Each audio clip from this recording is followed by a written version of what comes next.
So in the lectures that have been introduced up to now, we have seen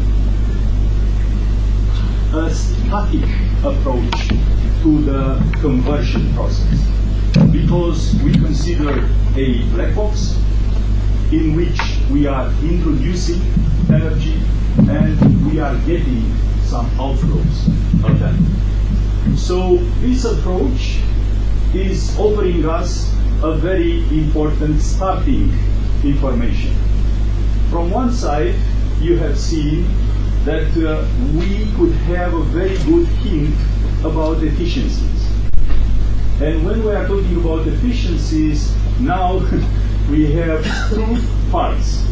From one side, the chemists, the very prestigious group of chemists. How many of you are chemists here? Chemists, electrochemists. Okay. They start defining the efficiency based on the Gibbs potential, and in this way we could see that such a device is able to squeeze from a flow of fuel the energy that is available. Because whenever we are talking about Gibbs energy,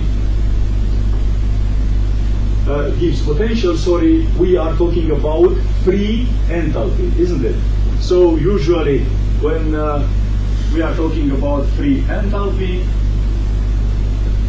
we have the two terms. We have the enthalpy, which is the total energy which is available in the stream, minus deducting the part which is dissipated in the conversion process to the environment.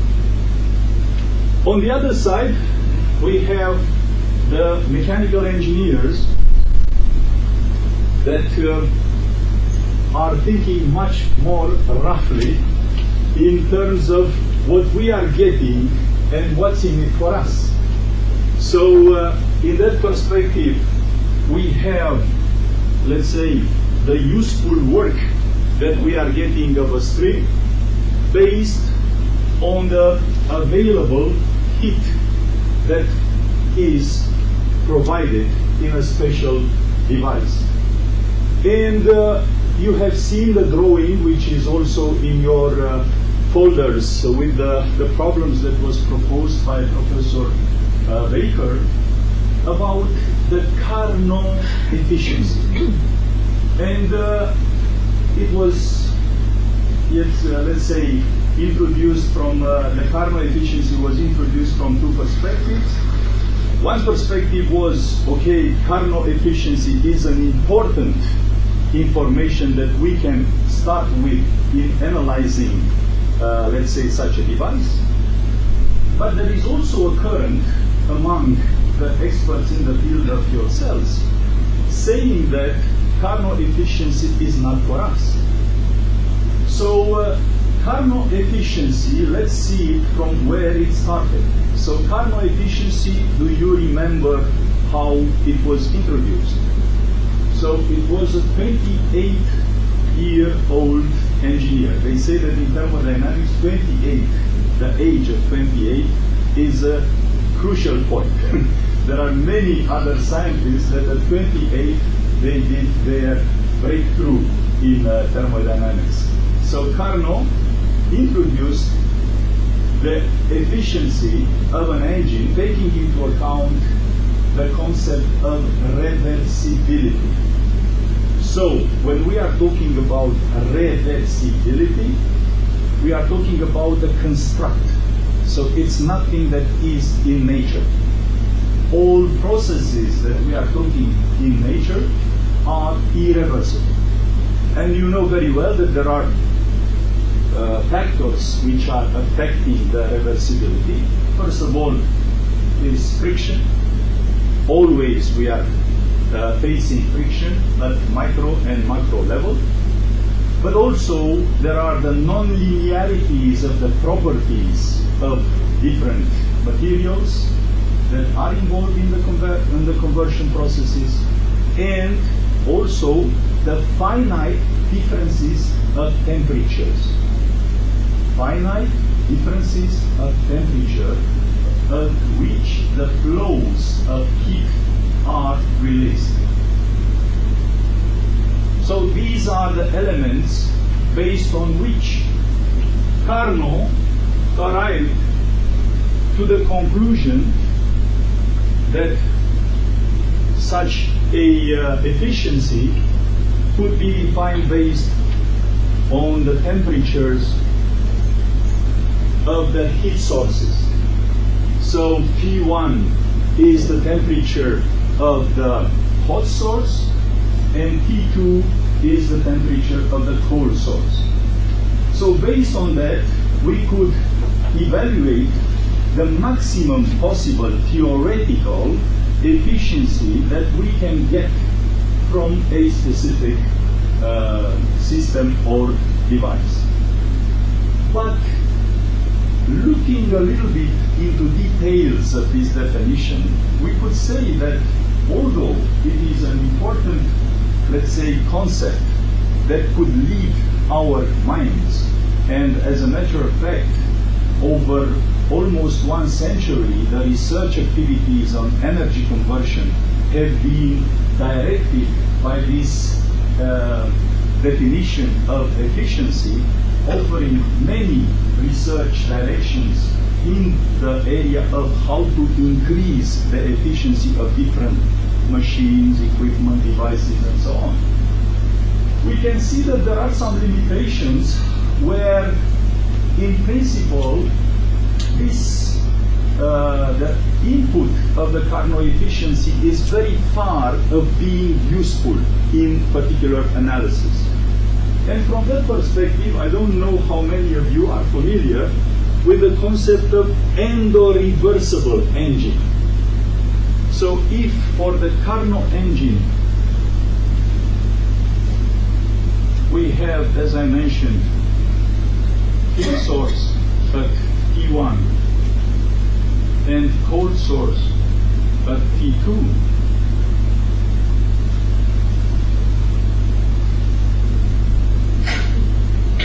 and we are getting work. The limitation introduced by the fact that the heat transfer processes have to be done at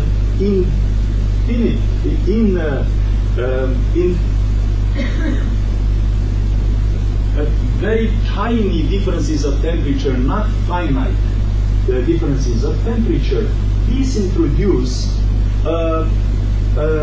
how can I say, a limitation to the surface. Imagine that we can have such an engine in which the heat transfer should be done from one source to another part of the engine at a very tiny difference of very infinitesimal difference of temperature. So in order to bring a required quantity of heat into the system, what you need? A very large surface. So in that respect, the surface has to tend to infinity. So in that respect, such a concept of Carnot engine is very difficult to use in practical analysis. So for that purpose, in order to avoid this limitation, it was introduced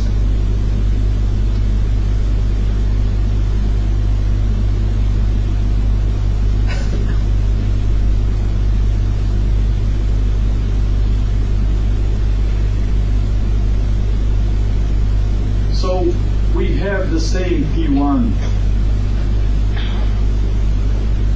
and T2, but we have also a T3 and T4.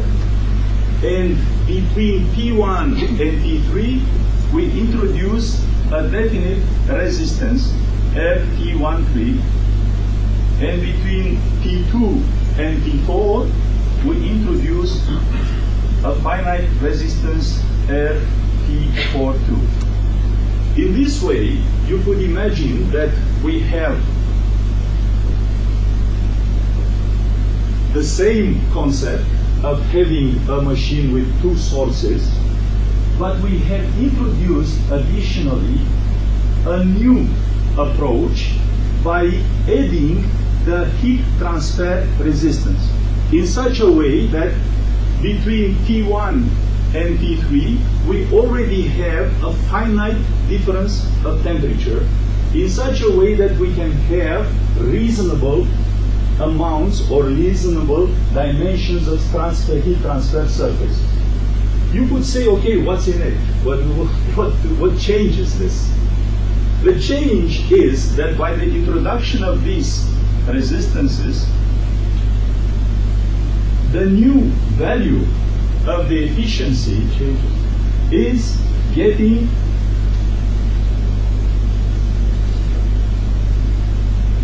so we have a new definition of the efficiency, which is in this case for the endo-reversible engine.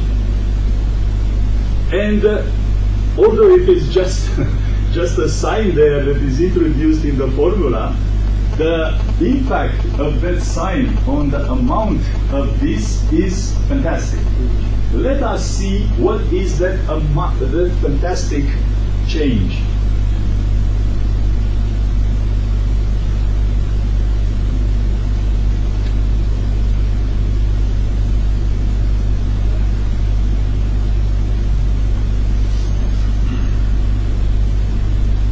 So if we plot work or power over efficiency, we shall get now a new graph.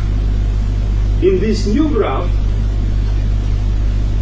this point where we have Carnot efficiency corresponds to work 0.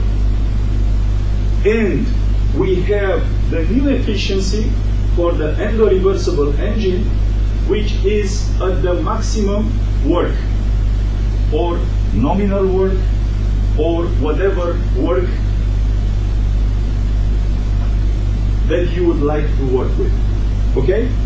So, the introduction of the heat transfer approach to a Carnot engine makes a very important, how can I say, highlight.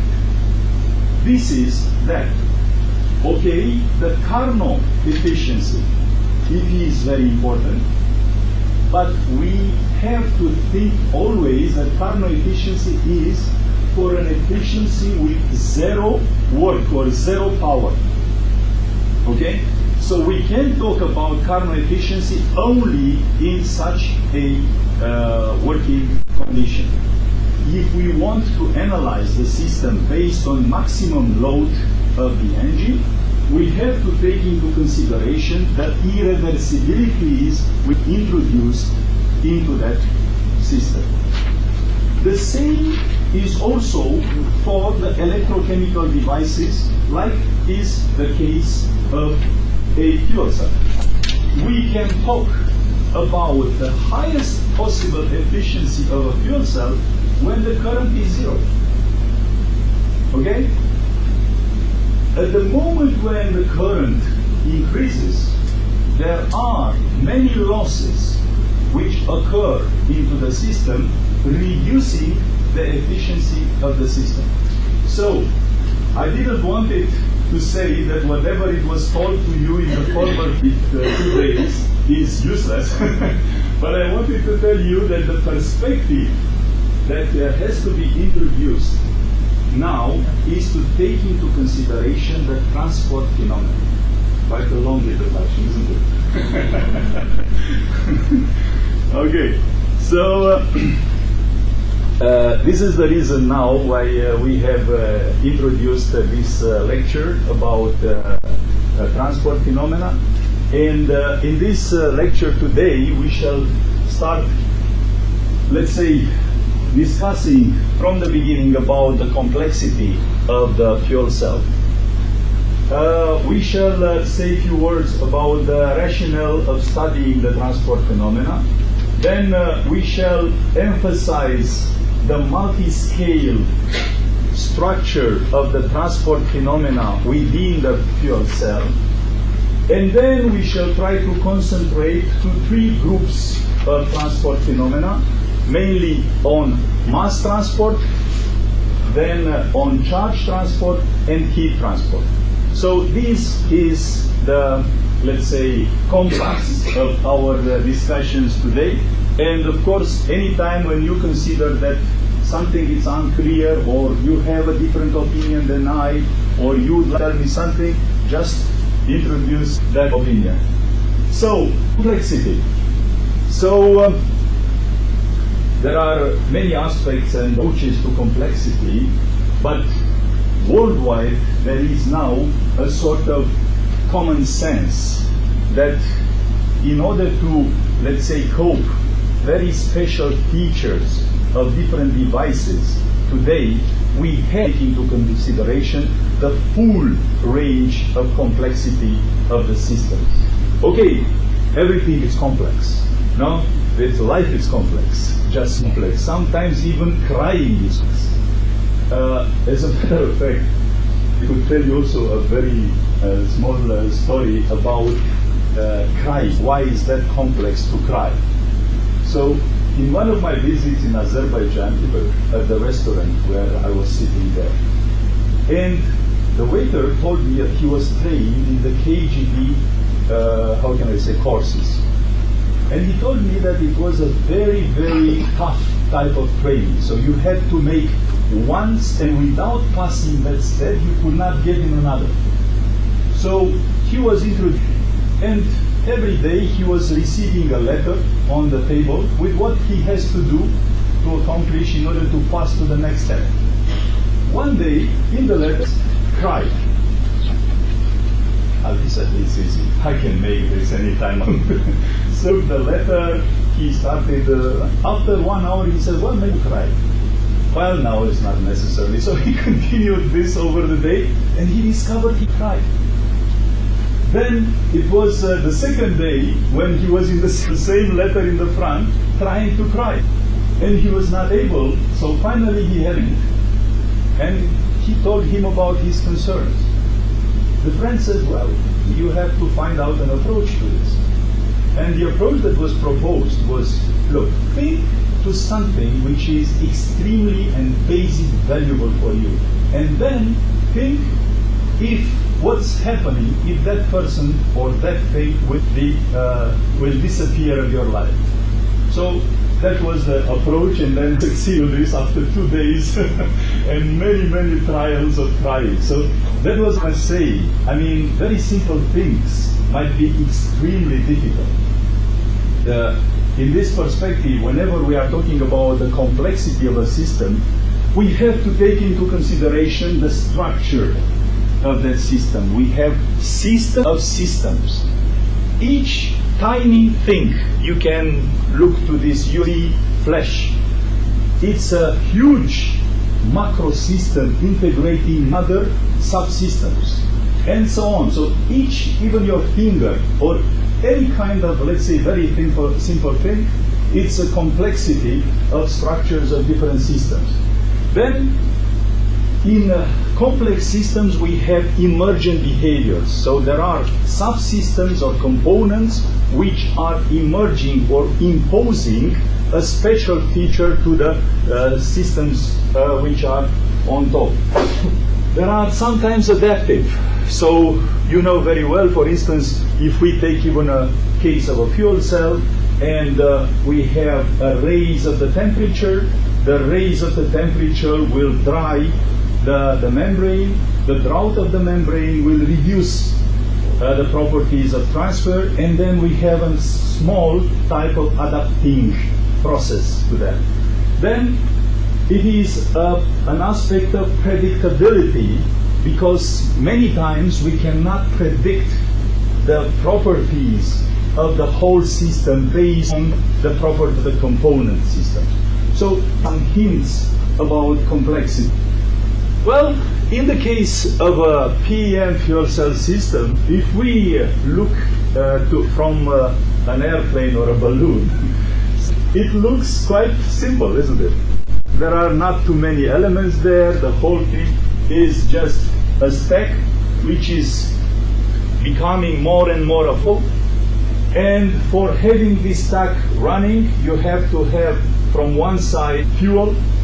So the fuel needs also oxygen, which is coming from the airstream. The airstream is by a compressor, is passing through a humidifier, and then you the required inputs for the stack. On the other side, you have, in order to keep the control of the temperature, cooling system, and for the cooling system you need find the heat exchanger to release the heat. So very simple, too many devices, not components and so on. But if we look now to detail to each of these elements, we can see complexity of them. You have seen during the lectures that have been introduced that a fuel cell might be considered as an energy conversion device, because you are just introducing a type of energy and you are getting out another type. It can be considered also as a chemical processor, because you are introducing there some reactants and you are getting out of that some of those reactions. But then you can have also a reactive heat exchanger, because all that you can find in this fuel is about heat transfer, and the heat is each different type of reactions, which might be electrochemical or other way. Then you can have on the other way around, looking to it as an electrochemical reactor, because the, let's say, main processes which are pushing the activity of the fuel cell are the electroactions. Then we can look to it as a DC power supply, as a value producing system, but also as an economical investment. So all these things might be in the mind of all the people looking to the same so, and many other things. I'm sure that the variety of the ideas that the people they could have in their own mind looking through that might be a much larger list than this one. But also we have the complexity which is connected to the cup processes. So we have multi-phase reacting fluid flow, complex heat transfer processes, and very complex current flows. We have also structures that have been introduced yesterday by Dr. Jorisen, starting from electrics with very special architectures like porous and composite materials, fluids which are highly engineered fluids with many aspects which are controlled. There are cell, stack, reactors, and integrated systems, very complex. Okay, yes, all of us we accept that fuel cell is a complex system, but what for? I mean, why we are here to talk about the complexity of the fuel cells? And the rest is the need for innovation as an engine for improving the life and for improving the aspects that I mentioned in the first day about the sustainability of our life. So in this respect, the, let's say, old definition of innovation, like the implementation of new or significantly improved processes, this definition, I say it's old because it's neutral to the aspects which are not determined by the direction of change. It's not giving a sense for new object is eco-innovation, which means to devise, to improve the new devices in order to downsize, to reduce the environmental impact of that device or of that product, or overall of the system that is using that device. Is, let's say, a notch. So eco-innovation, as I mentioned, could be considered from the perspective of efficiency improvement. Eco-innovation could be considered from the perspective of consistency with the natural, to use natural products, to not deplete the natural resources, to not impact on the environment, and so on. but we consider from the perspective of sufficiency. I mean, to use devices or to develop devices that could provide you energy demand. These improvements working is the art and science of creating effective systems using whole life principles. Well, just to give a clear example, what means this in terms of what we are talking about fuel cells. So if in the past considered as starting from natural environment, from where and we are using that in a fashion, finally we have some products, final products we are getting back into the environment. The lonely concern that we had was to control the emissions and the environmental possible impacts by products, emissions, and different other things. So this was, let's say, the classical approach to the care or the interest on the environment. In the new context, we have seen that there is not enough, how can I say, way or enough meaning of this approach. Because usually, if we look to a fuel cell just from the point of view of operation, well, we have a black box, we introduce hydrogen, we get water and electricity. And, well, it's very clean. I mean, from the point of view of the environmental impact, we look to the part of operating the fuel cell, it might be perspective. But let's look to this, because whenever we are developing such a device, we are starting from materials and equipment disposal.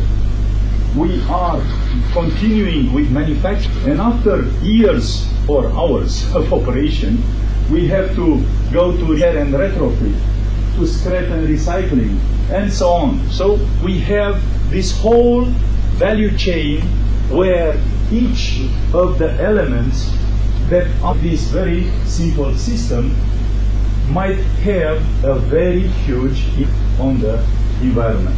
So the current approach to eco-development of devices is taking these two major concerns. So from one side, minimize material extraction, because we are discovering that our resources are limited, and we had to reduce the process of these resources.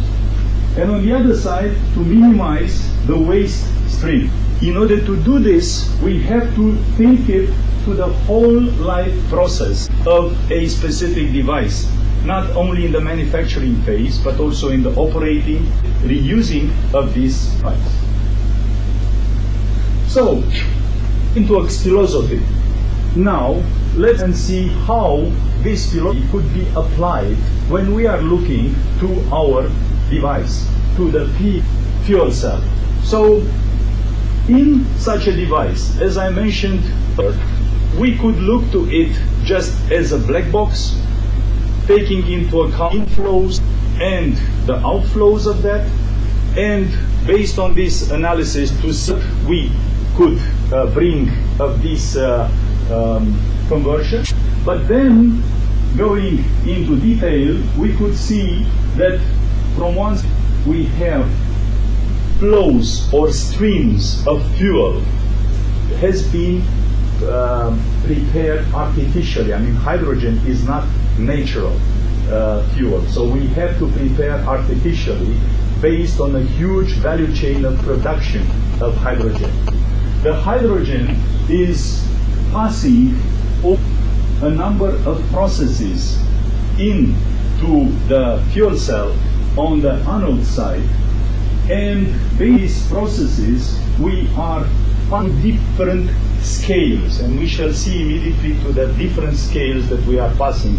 And then, based on this passage to the different scales, the protons are then, let's say, pushed in order to pass the membrane. On the other side, we have the air, basically the oxygen, which is also pressurized, introduced into the device, into the system.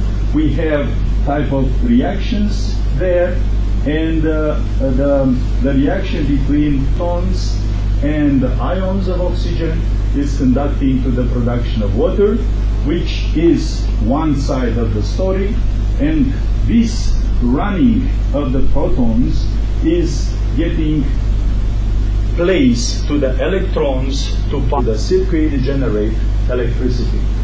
So we have all energy conversion processes, and if we look to these energy conversion processes, we could identify a quite significant list of transport phenomena.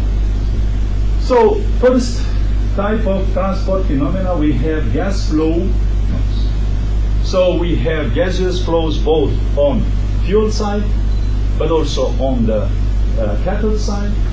These flows are flows through individual elements of the stack, but have to be considered also as a full stack process of flow, where we have different type of manifolds that are distributed. And from that perspective, we could take at least two scales of flows. So, I mean, we have the whole stack flow system, and we have flow architecture. Then we have the gas diffusion media.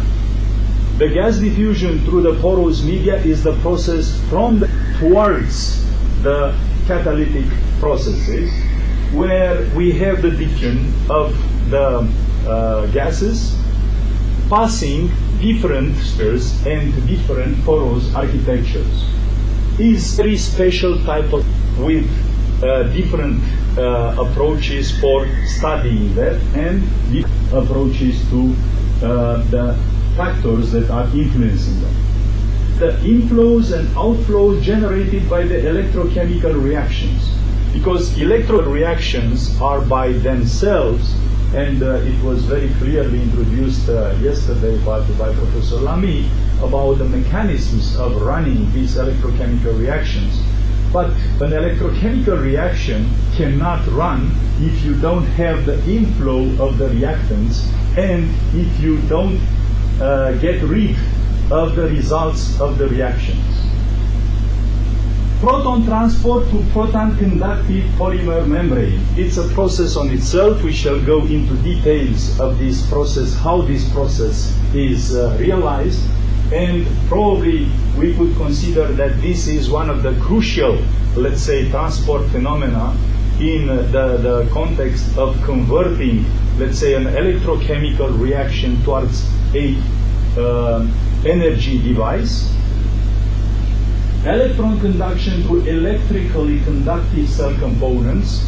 This is a very special aspect which is mainly connected to elements that are important from the perspective of losses and the elements that we have to take care of. We have the water transport through polymer membrane, including both electrochemical drag and back diffusion. We have water transport through porous catalyst layer and gas diffusion layers. But we have also two-phase flow of unused gas carrying water droplets. We have heat transfer in different components of the system, and we have the generation of entropy that is accumulated in different components of the stack and of the cell, and in this way is moving towards the degradation of the components.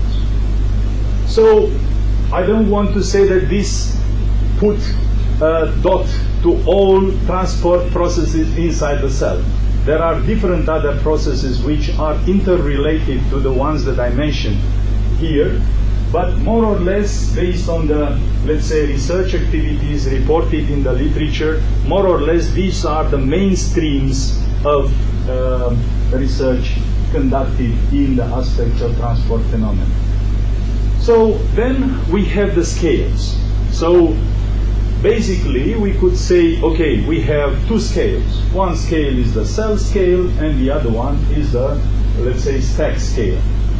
But this is also not true. I mean, when we go even into the stack scale, we have different elements that we have to take into consideration from the point of view of geometries and sizes.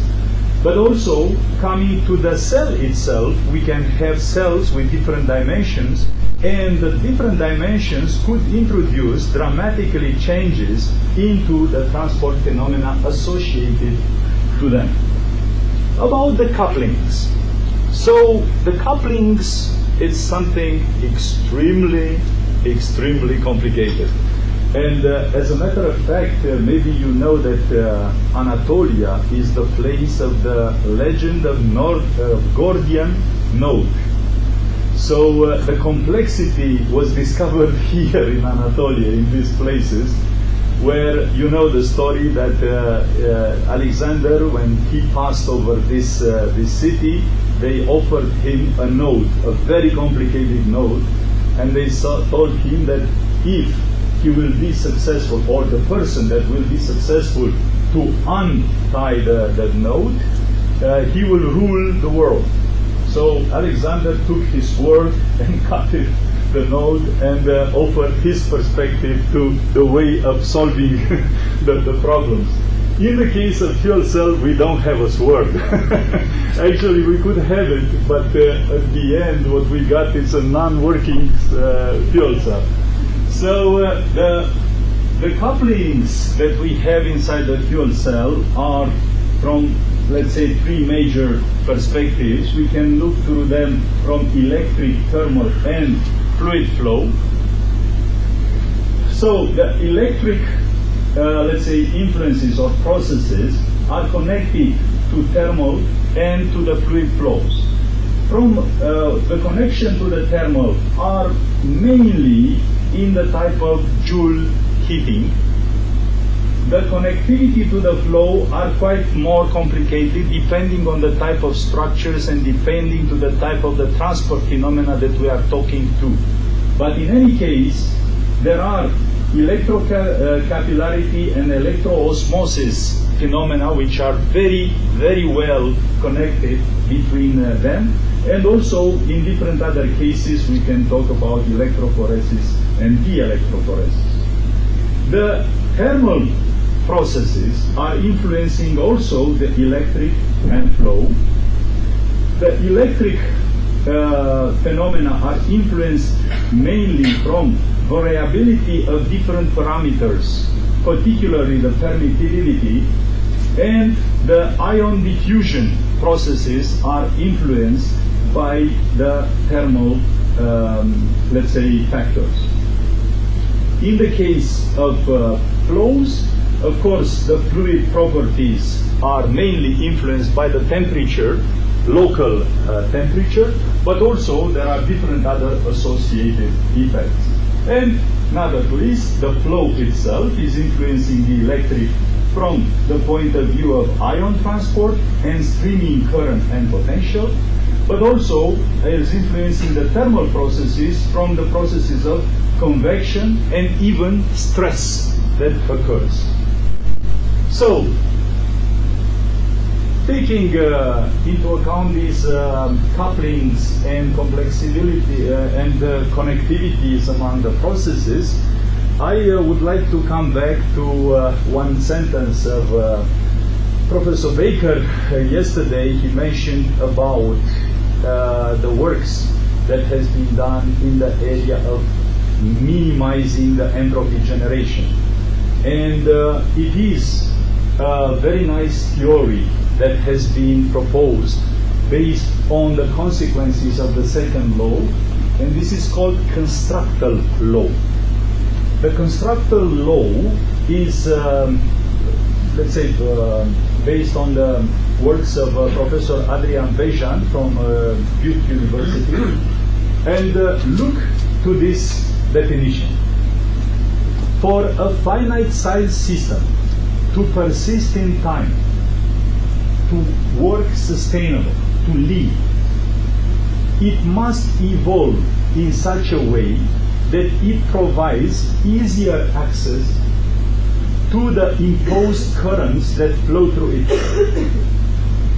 I think if you didn't know this law, you have discovered it visiting Neptune. Because if you look to all these chimneys and so on, you will see that the change of the shape is done in which way?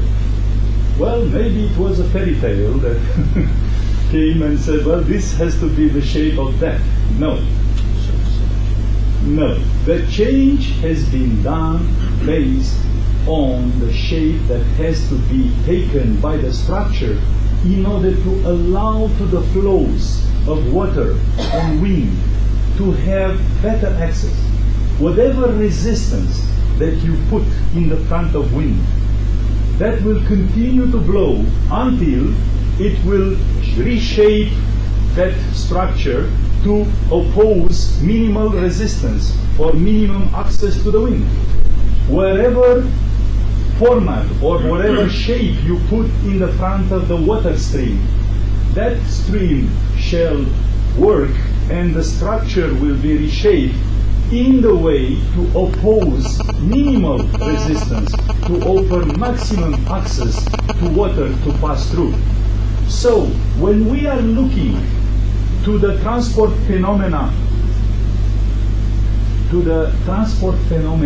into the fuel cells, we have to take into account that there is a fundamental coupling between transport phenomena and the structure. And whatever we are talking about transport phenomena, we have to go and come back from reshaping the structure in such a way to oppose minimal resistance to the flow of gas, minimum resistance to the flow of currents, minimum resistance to the transfer of heat. So everything is so nicely expressed in this very short sentence of this constructor law that now is one of the major, let's say, achievements in engineering. There are many areas in engineering that are following the constructor theory in order to offer new shapes for different devices. So we are talking about constructor heat exchangers. We are talking about constructor reactors. We are talking about constructor. You can see here this shape, for instance, is it's a disk, and it's a cooling network of the disk in such a way to have a constant temperature in all points of the surface. And this is applied in microelectronics for chip cooling. And there are also achievements in constructor theory in the area of geographics, of demographics, and so on. So also constructor theory was used for reshaping the fuel cells, and I recommend you to look into the literature.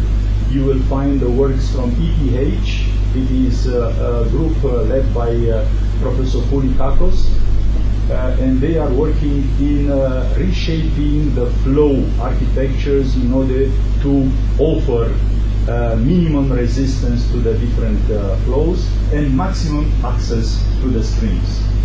So, process versus structure. As I mentioned, always when we are looking to the process, we have to see coupled to the structure. So this was the old structure in the 60s of the fuel cell. So you could see here we were talking about millimeters thickness. Millimeter thickness. So it was a huge construction where the processes were almost the same that we are talking now about the fuel cell.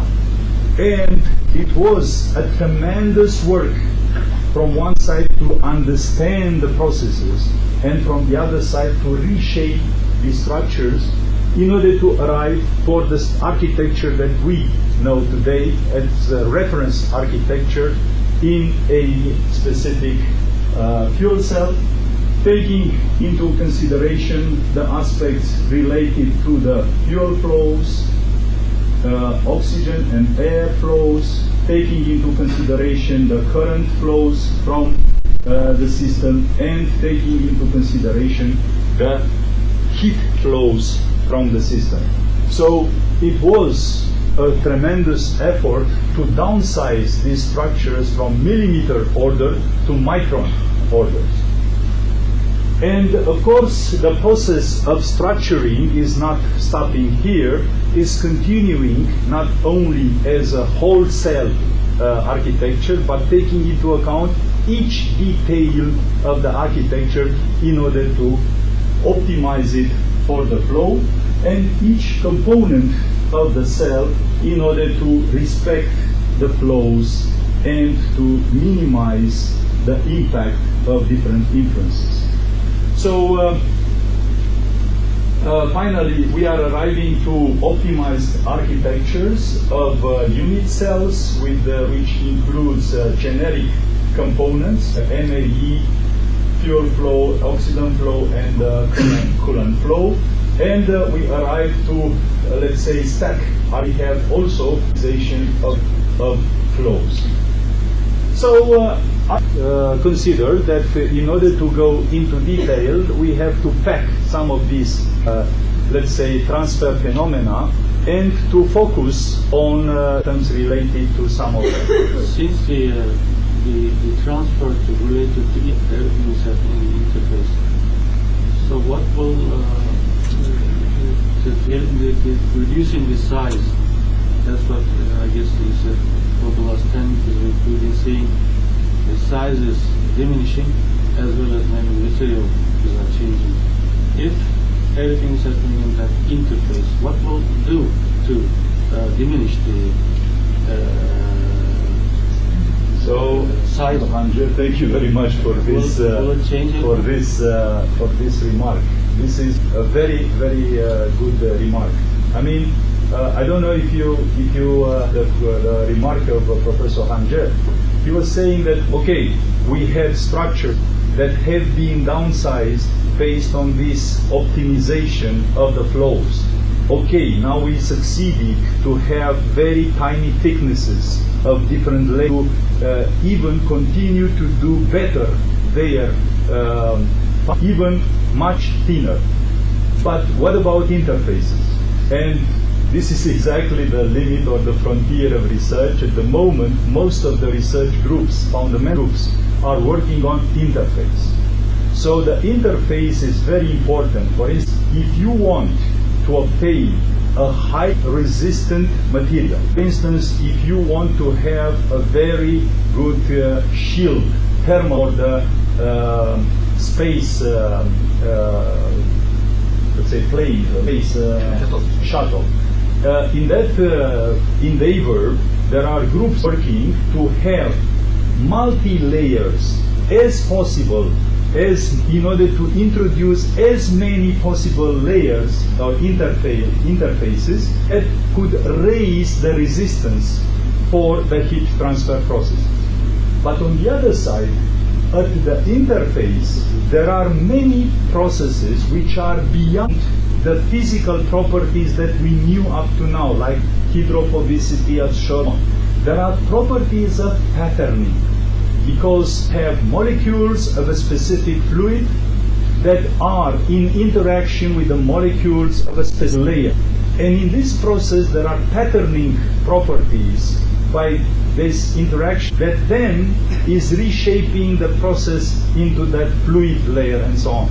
Activities are at the moment, let's say, the frontier research, and probably the next generation of breakthroughs that will be done in fuel cell, also in fuel cell, but in many areas, will be related to the, let's say, breakthroughs in. Okay, so I have grouped for the aspects related to the mass flow, mainly some considerations for the gaseous flows, because these kind of considerations be much more in detail study in the present of Dr. Serijan, who is going to present in this afternoon the aspect. Please. Yeah, that's just to take 2 minutes break, because we cannot continue to study time. Just What time is it? So now it's 10 minutes.